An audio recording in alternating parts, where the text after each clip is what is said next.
Husqvarna. Ano? Husqvarna. Ano? Husqvarna nga. Motor yan.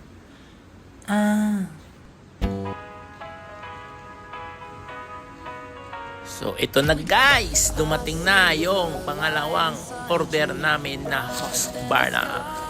So ito yon yung head streamer, pero ito may kasama siyang blade. So ayan, pwede mo naman siyang ipalit doon sa may string trimmer niya. So yan yung blade yan na extra na bakal.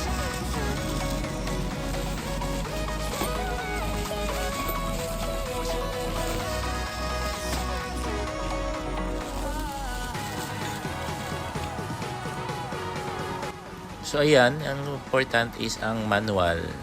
Pero may problema sa manual dahil walang English. So ayan.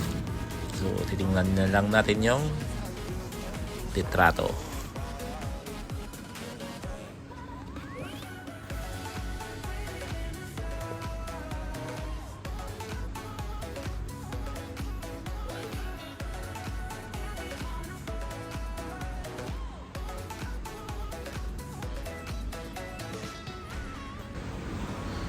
So ito, Husqvarna din na Edger. So naka-deliver to last month. So ito yun. So Edger to. Ayan. Yung pangkarpat, ayan naman ay blower ng Husqvarna. So bakit magtaka kayo, bakit Husqvarna halos lahat nagamit? Kasi yung supplier, tapos yung main reason niya is ang aftermarket na spare part. So madali siyang i-repair pag once na masira.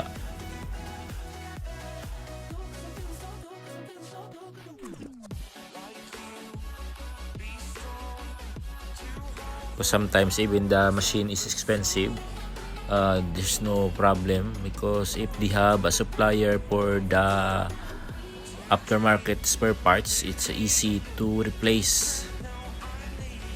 Yan.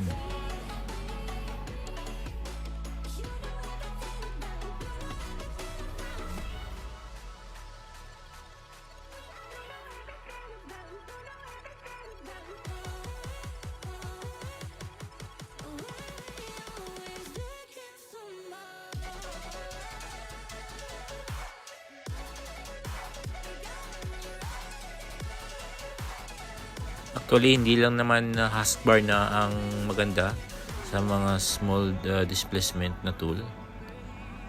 May marami pa. Because sometimes the aftermarket is spare parts is really important. So ang Husqvarna ay may supplier dito. Mayroon silang aftermarket. So nandito na yung mekaniko. So iti-testing natin to.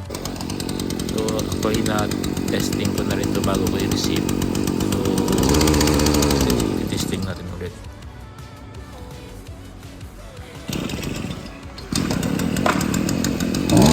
Ayan na guys, papakinggan natin yung tunog niya. Ayan, yung tunog ng Husqvarna.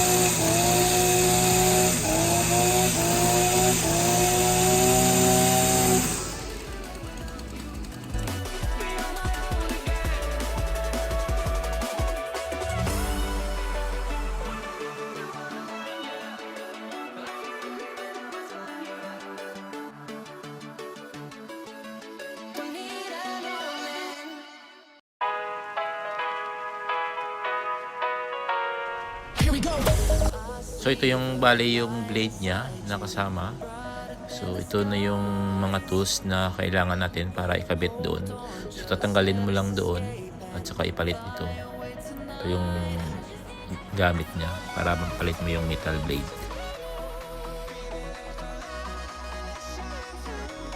So ito na. So natanggalan namin yung So yan yung butas niyan, may lock na yan dyan. Yan yun paano mo isa itanggal. So ayan. Kabit na yung niya, yung metal blade.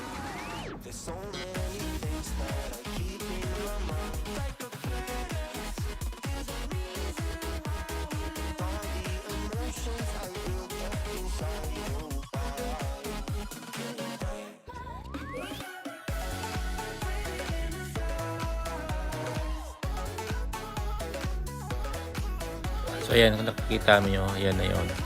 So pinipigure out lang namin kasi the manual book is hindi maintindihan dahil walang English or Tagalog na language. So ayan, so pipigure out lang namin kung paano ikabit.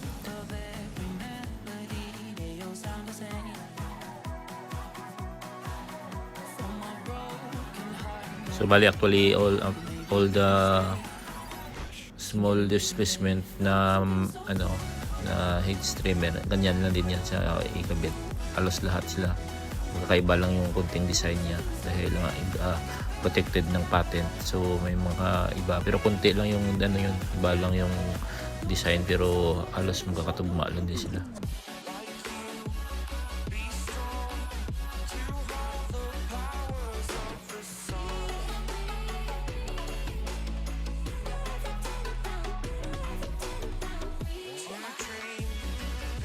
So bali yan yung itsura niya pagka tinanggal mo yung yung string niya. So yan yung bakal na blade. So pag yan yung nilagay, yun yung itsura niya. Pero hindi namin gagamitin kasi yan. So papalitan ulit.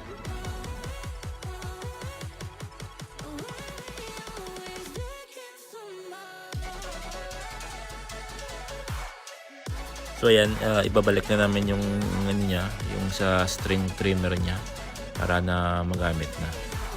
So ayan. So may na yan, may small hole. So kailangan mo yan pigilan para na mahigpitan para hindi matanggal.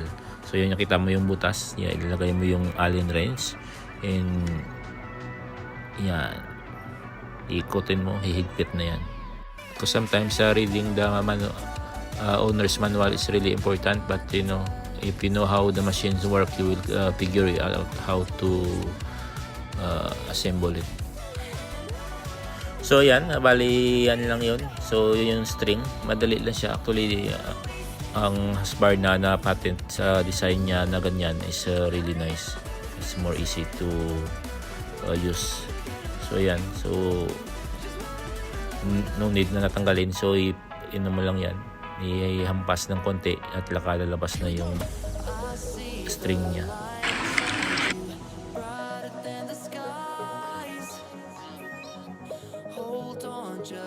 So yan, actually yan yung owner's manual, yung book. Mayroon siyang drawing dyan pero hindi naman siya sinasabi kung saan ginagamit. So actually I think that's on the stand. So wala yun. Kasi lahat dyan na nakasulat, iba-ibang lingwahe, walang English o Tagalog o Espanyol o iba. I think it's a European. Yeah, because Husqvarna ay nasa Swedish. So sa Sweden to ginawa. Pero I think assemble yan sa US. Pero yung Husqvarna is a Swedish company. So yan, may mga litrato dyan pero yung stand na yun wala yun, hindi yan siya nakalagay. So kaya mahirap i-figure out kung paano, pero may stand siya. So tingin ko stand lang talaga yun na para tumayo yung